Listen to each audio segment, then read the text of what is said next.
সবাইকে স্বাগত দীপ্ত বাণিজ্য সংবাদে, সাথে রয়েছে দোলা টলরেস।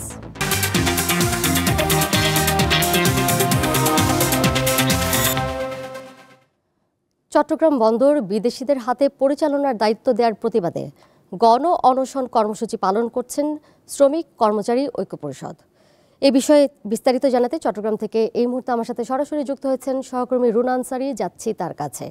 রুনা, আন্দোলনকারীরা কি বলছেন জানাবেন, এবং প্রতিবাদ জানাতে তারা গণ অনশন কর্মসূচিকেই কেন বেছে নিয়েছেন এ বিষয়ে তারা কি বলছেন, এবং আরেকটি বিষয় যে এই কর্মসূচির কারণে বন্দরের দৈনন্দিন কাজে কি কোনো ধরনের অসুবিধা তৈরি হয়েছে?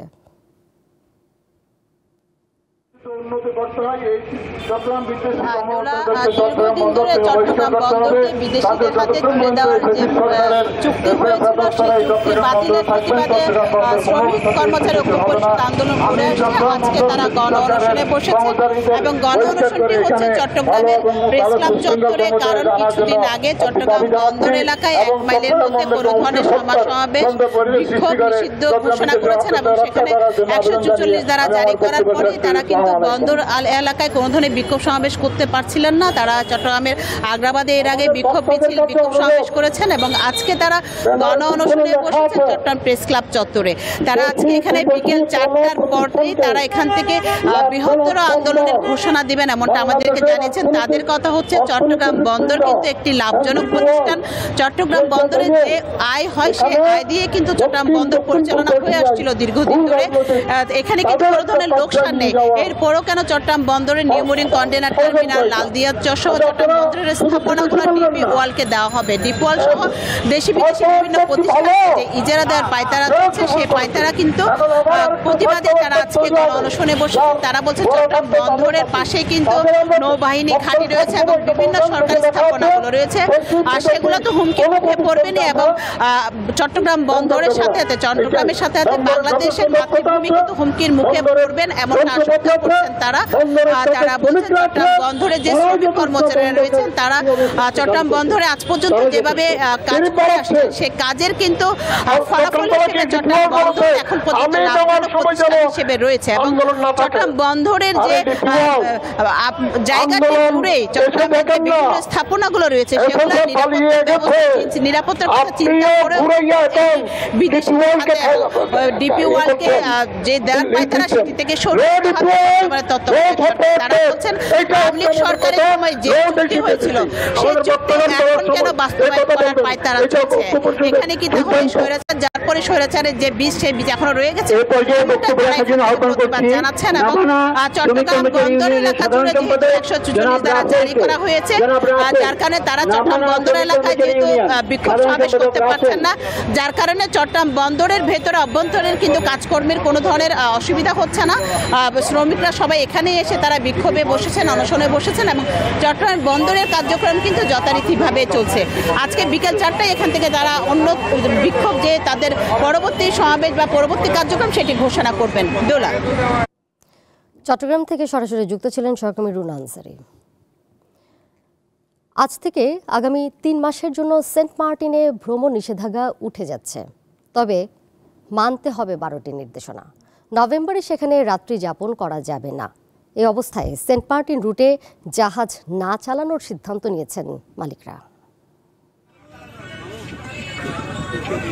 বঙ্গোপসাগরের বুকে প্রবাল সমৃদ্ধ দ্বীপ সেন্ট মার্টিন। 1 নভেম্বর থেকে জানুয়ারি পর্যন্ত 3 মাস নির্দিষ্ট শর্তে পর্যটকদের সেখানে যাওয়ার অনুমতি দিয়েছে সরকার, কিন্তু নভেম্বর মাসে শুধু দিনের বেলায় ঘুরে ফিরে আসার শর্ত রয়েছে। পর্যটকরা বলছেন জলপথে এতদূর দিনে গিয়ে দিনে ফেরার শর্ত ভ্রমণের জন্য সহায়ক নয়। এই অবস্থায় জাহাজ মালিকরা নভেম্বরে জাহাজ না চালানোর সিদ্ধান্ত নিয়েছেন। কক্সবাজার থেকে সেন্ট মার্টিন যেতেই তো সময় লাগে 4-5 ঘন্টা, তো জোয়ারের উপর ডিপেন্ড করে, তো গিয়ে আবার হচ্ছে যে 3টা বাজে ব্যাক করা, তাহলে তো এটা তো হচ্ছে যে সেন্ট মার্টিন তো পুরোটা ভ্রমণ সম্ভবও না, আবার হচ্ছে যে একটা কস্ট এফেক্টিভও না, আসা যাওয়ার খরচ, আর এটা বাদেও হচ্ছে যে মানে জার্নিটাও অনেক বেশি হয়ে যায়। তাহলে এটা তো কোনো মানে ভালো দিক হচ্ছে না আমার কাছে মনে হচ্ছে আর কি। সেন্ট মার্টিন অল টাইম খোলা থাক, এখানে পর্যটক যাক, আমার দেশের সৌন্দর্য আমার দেশের মানুষ উপভোগ করুক এবং আমরা সকলে মিলে আমাদের দেশটাকে উপভোগ করতে পারি। সেন্ট মার্টিনগামী জাহাজের জেটি নুনিয়ার ছড়া এখন প্রায় জনশূন্য। একটি টাকশিপ ছাড়া ঘাটে কোনো জাহাজ নেই। সি ক্রুজ অপারেটর ওনার্স অ্যাসোসিয়েশনের সাধারণ সম্পাদক বলেন, সরকারের শর্ত মেনে জাহাজ চালানো কঠিন। কারণ এই জাহাজগুলো পরিচালনা করতে বড় অঙ্কের জ্বালানি লাগে, অনেক বেশি খরচের প্রয়োজন আছে। সেক্ষেত্রে আমরা হয়তো সেন্ট মার্টিন থেকেই সম্ভব ছিল, এখন যে সফটওয়্যার ওপেন করেনি, এটা কক্সবাজার থেকেও তো কোনোভাবে দিনে গিয়ে দিনে আসা সম্ভব না, এবং সেন্ট মার্টিন থেকেও আমরা 1 তারিখ পারবো না যে এটা কনফার্ম। যদি সেন্ট মার্টিন থেকে যদি সরকার বিবেচনা করে, পুনরায় বিবেচনা করে, সেক্ষেত্রে 1 তারিখ চালাতে পারবো বলে এখনও আমি মনে করি।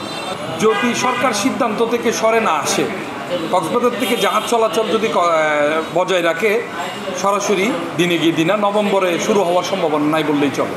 সরকারের প্রজ্ঞাপন অনুযায়ী ডিসেম্বর ও জানুয়ারি 2 মাস রাত্রি যাপনের অনুমতি থাকবে। তবে ফেব্রুয়ারি থেকে আবার 9 মাসের জন্য সেন্ট মার্টিনে পর্যটক যাতায়াত বন্ধ থাকবে।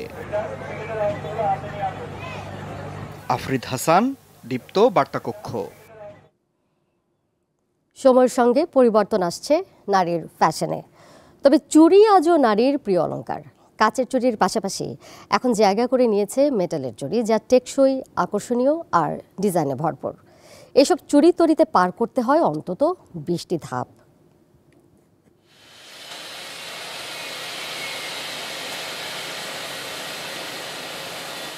রাজধানীর লালবাগের শহীদনগর ও কেরানীগঞ্জের অসংখ্য কারখানায় প্রতিদিন তৈরি হয় হাজারো মেটালের চুড়ি। এখানে প্রতিটি চুড়ি তৈরি হয় নিপুণ হাতে, নানা ধাপে। প্রথমে ধাতব তার কেটে নেওয়া হয় নির্দিষ্ট মাপে, তারপর বিশেষ যন্ত্রে বৃত্তাকারে বাঁকিয়ে তৈরি করা হয় চুড়ির ছাঁচ। পরের ধাপে হয় কাটিং ও ঝালাই। এ সময় শ্রমিকরা আগুন ও যন্ত্রের তাপে ব্যস্ত হাতে গড়ে তোলেন চুড়ির কাঠামো। ঝালাইয়ের পর চুড়িগুলো নেওয়া হয় পলিশ ও নকশার ধাপে। বিভিন্ন নকশার ছাঁচে ফিনিশিংয়ের পর যুক্ত হয় রং আর চকচকে প্রলেপ। এভাবেই তার থেকে রঙিন, আকর্ষণীয় মেটালের চুড়ি হয়ে ওঠে নারীর সাজের অংশ। প্রথমে কাটিং হয়, কাটিং হওয়ার পরে আমার কাছে আমি রং কইরা 10-15-20 মিনিট লাগে রং করতে। করার পরে পেকিনে যায়, পেকিনের থেকে মার্কেটে যায়। আগেই ভালো ছিল, এখন বর্তমানে ভালো না। বর্তমানে বাজার খারাপ, কাজের মান কমে গেছে। এখন খারাপ, বাজার একবারে ডাউন, এখন অনেক কারখানা বন্ধ হয়ে গেছে। উদ্যোক্তারা বলছেন চাহিদা বাড়ছে মেটালের চুড়ির, তবে আমদানিকৃত চুড়ির চাপে দেশি চুড়ি অনেকটাই কোণঠাসা। আমরা মাল সেল দিই চকবাজার থেকে মুফাসলের পার্টি 64টা জেলার লোক আইসা এখান থেকে কিনে নিয়ে যায়। ইন্ডিয়ান চায়না মালটা না আসলে আমাদের দেশের সবারই মান ভালো থাকতো, সবাই ভালো ভালো মাল বানাতে পারতো। কি করব, যে এবছর এটা ওই বছর যেতে দেয় না, ইত্তেহার এলে বিক্রি, তারপরে বিক্রি আস্তে আস্তে ষোলো হয়ে যায়। মেটালের চুড়ি উৎসব কিংবা গ্রামগঞ্জের নানান মেলায় বেশ চাহিদা রয়েছে। দিনে দিনে বাড়ছে মেটালের চুড়ির জনপ্রিয়তা। এই কারখানায় প্রতিদিন তৈরি হচ্ছে হাজার হাজার মেটালের চুড়ি। দক্ষ কারিগরের হাতে নকশা আর রঙের ছোঁয়ায় তৈরি এইসব চুড়ি পৌঁছে যাচ্ছে দেশ জুড়ে। উদ্যোক্তারা জানান, বেশি বেশি সরকারি পৃষ্ঠপোষকতা পেলে তারা ব্যবসার পরিসর আরও বাড়াতে চান। জহিরুল মোহসান, দীপ্ত সংবাদ, ঢাকা। দর্শক, এর আগে আপনাদেরকে যেমনটি জানিয়েছিলাম যে সেন্ট মার্টিনে ভ্রমণে আজ থেকে 3 মাসের জন্য নিষেধাজ্ঞা উঠে যাচ্ছে, তবে 12টি নির্দেশনা মানতে হবে। এই পরিপ্রেক্ষিতে জাহাজ মালিকরা জাহাজ না চালানোর সিদ্ধান্ত নিয়েছেন। এ বিষয়ে বিস্তারিত জানাতে কক্সবাজার থেকে যুক্ত রয়েছেন সহকর্মী হারুনুর রশিদ। যাচ্ছি তার কাছে। রশিদ, সমস্যার সমাধানে জাহাজ মালিকদের সঙ্গে আলোচনার কোনো ধরনের উদ্যোগ কি এখন পর্যন্ত নেওয়া হয়েছে কিনা জানাবেন, এবং পর্যটকরা জাহাজ না পেয়ে বিকল্প কোনো উপায়ে কি সেন্ট মার্টিন যাচ্ছেন? দোলা, আপনি জানেন যে আজ থেকে সরকারের পক্ষ থেকে সেন্ট মার্টিন জাহাজ চলাচল নিষেধাজ্ঞা যে ছিল সেটা তুলে নেওয়া হয়েছে, এবং আজ থেকে জাহাজ চলাচলের কথা থাকলেও কিন্তু পর্যটকদের অনীহা এবং অনিচ্ছার কারণে জাহাজ মালিক সমিতি এখান থেকে জাহাজ চলাচলে তারা অনীহা প্রকাশ করেছে। কারণ এই কক্সবাজারের BIWTA ঘাট থেকে যদি জাহাজ ছাড়া হয় সকালে 7 থেকে মিনিমাম 10 ঘন্টা পর্যন্ত লেগে যায়, যেখানে দিনে গিয়ে দিনে ফিরে আসাটা একজন পর্যটকের জন্য একটু কঠিন বিষয়। সেটা কখনো সম্ভব সম্ভব না। যদি তারা বলছিল যদি ইরানি যে নৌবাহিনীর যে জেটি ঘাট আছে সেখান থেকে যদি জাহাজ চলাচল অনুমতি দেওয়া হতো তাহলে তারা সেটা বিবেচনা করতো, জাহাজ মালিক পক্ষ থেকে সেটা বলা হয়েছে। কিন্তু সেখান থেকে যখন চলাচল অনুমতি দেওয়া হচ্ছে না তখন তারা আজকে অর্থাৎ নভেম্বর পর্যন্ত পুরো মাসে তারা জাহাজ চলাচল বন্ধ রাখবে। আর যে আগামী মাস থেকে আগামী ডিসেম্বরের 1 তারিখ থেকে জাহাজ চলাচল কন্টিনিউ থাকবে, যার কারণে ডিসেম্বর থেকে সেখানে রাত্রি যাপনের অনুমতি রয়েছে। আর এদিকে আপনি যেটা বলছিলেন বিকল্প পথ বলতে টেকনাফ সেন্ট মার্টিন রুটে যেটা বিকল্প পথ আছে সেটা ঝুঁকিপূর্ণ হলেও এবং প্রশাসনের অনুমতি নেই। যদি প্রশাসনের অনুমতি সাপেক্ষে কেউ চালাতে চায় তারা প্রশাসন চালাতে দেবে, সেরকম একটা কক্সবাজার টেকনাফের ইউনু সেটা জানিয়েছেন। এবং তারা ইউনু যেটা বলছে তিনি বলছে এখান থেকে যদি দমদমিয়া ঘাট থেকে যদি সেন্ট মার্টিন উদ্দেশ্যে জাহাজ ছাড়া তাহলে একটা ঝুঁকি রয়েছে। আরকান আর্মির যে ঝুঁকিটা রয়েছে সেই পথে আরকান আর্মিরা প্রায় সময় হামলা করে এবং অনেক সময় গোলাগুলি করে, সেই ঝুঁকিটা যদি এড়িয়ে যদি কেউ যদি যেতে চায় জাহাজ চলাচল অনুমতি নিতে চায় তাহলে প্রশাসন পক্ষ থেকে দেওয়া হবে বলে সেটা জানিয়েছে। এটাই হলো একমাত্র বিকল্প পথ, আর কোনো বিকল্প নাই। দোলা এই ছিল আসলে কক্সবাজারের জাহাজ চলাচল নিয়ে সেন্ট মার্টিন রুটে এই সর্বশেষ তথ্য। কক্সবাজার থেকে সরাসরি যুক্ত ছিলেন সহকর্মী হারুনুর রশিদ। যাচ্ছি পরের প্রসঙ্গে। বেশিরভাগ কোম্পানির শেয়ারের দাম বৃদ্ধি আর সূচকের চাঙ্গাভাবের মধ্যে সপ্তাহ পার করেছে দেশের প্রধান পুঁজিবাজার ঢাকা স্টক এক্সচেঞ্জ।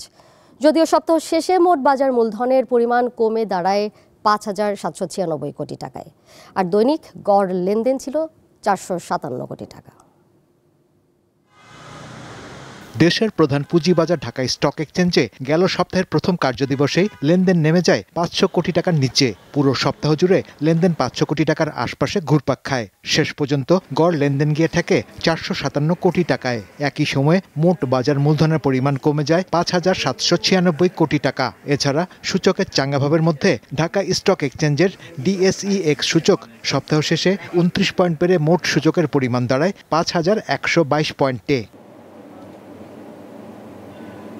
সব মিলিয়ে ঢাকা শেয়ার বাজারের এই ধারায় বিনিয়োগকারীদের বুঝে শুনে বিনিয়োগের পরামর্শ ব্রোকারেজ হাউসগুলোর। ডিসেম্বর ক্লোজিং কোম্পানিগুলোর থার্ড কোয়ার্টার ডিক্লারেশন, পাশাপাশি যেগুলো জুন ক্লোজিং কোম্পানি ওগুলোর ডিভিডেন্ড ডিক্লেয়ার করেছে। তো সেক্ষেত্রে কিছু কোম্পানির ভালো এসেছে, কিছু কোম্পানির খারাপ এসেছে। তো সেটা বেস করে যেরকম মার্কেট বা ইন্ডিভিজুয়াল শেয়ার যেরকম অস্থির ছিল, আপ ডাউনের মধ্যে ছিল, সেরকম মার্কেটও কিন্তু একটু ভলাটাইল ছিল।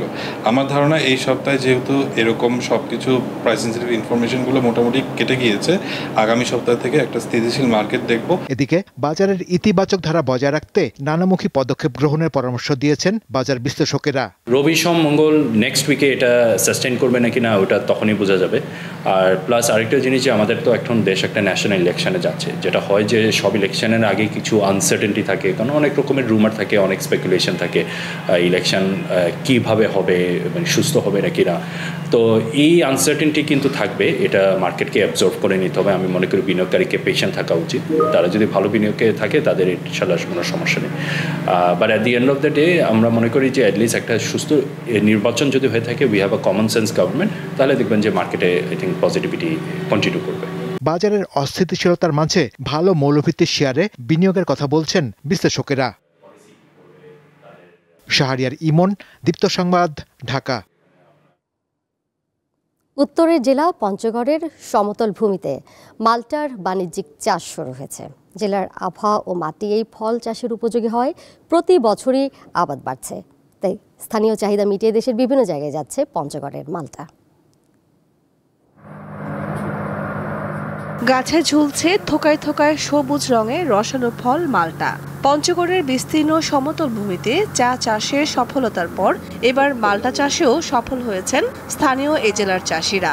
ভিটামিন সি সহ নানা পুষ্টিগুণ সম্পন্ন এই ফলের চাহিদা বাড়ছে দিন দিন।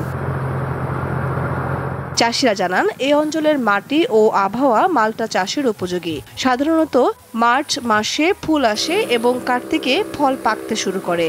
গাঢ় সবুজ রঙের মাল্টা খেতে সুস্বাদু। অন্যান্য ফসলের তুলনায় মাল্টা চাষ লাভজনক। 1 বিঘা জমিতে মাল্টা চাষ করে বছরে 4 থেকে 5 লাখ টাকা আয় করা সম্ভব বলে মনে করেন মাল্টা চাষিরা। এই বছর ব্যতীত প্রায় 80 লক্ষ টাকার মতো আমার বিক্রি হয়েছে। তো এইবার আমরা একটা আশাবাদী যে আমার বাগানের যে অবস্থা 35 থেকে 36 লক্ষ টাকা বিক্রির একটা আমাদের একটা আনুমানিক একটা আইডিয়া। তো তে আমরা মোটামুটি প্রায় 6 থেকে 7 লক্ষ টাকার মতো ফল বিক্রি করেছি। এইটা অন্য অন্য বাগানে অন্য অন্য কৃষির চেয়ে খুব সহজেই করা যায়, আর খরচও কম। এইটা আমার সরকার থেকে অনুদান দিছে, গাছগুলা সার দিছে, ভিটামিন দিছে, ট্রেনিং দেওয়া খরচ দিছে আমাদেরকে, এবং বিয়ের মাঝে মাঝে আসে এগুলা দেখাশোনা করে। খুব অল্প সময়ে গাছে ফল ধরে আর ব্যবসায়ীরা বাগান থেকেই কিনে নিয়ে যায় মালটা। বিগত 24-25 অর্থ বছরে প্রায় 126 হেক্টর জমিতে এই মালটা চাষ হয় এবং প্রায় 1033 মেট্রিক টন আমরা ফলন পাই। এবার আশা করতেছি আমাদের প্রায় 140 হেক্টর জমিতে চাষ হবে এবং হারভেস্ট চলছে, ফলনও বেশ ভালো এবং কৃষকরা বেশ তারা ভালো একটা দাম পাচ্ছে, ফলে নতুন নতুন উদ্যোক্তা আমাদের তৈরি হচ্ছে। স্থানীয় চাহিদা মিটিয়ে দেশের বিভিন্ন জেলায় যাচ্ছে এই মালটা সংরক্ষণের জন্য হিমাগার প্রয়োজন বলে মনে করেন তারা। কামরুন নাহার, দীপ্ত, বার্তাকক্ষ। আর এই ছিল আজকের বাণিজ্য সংবাদে।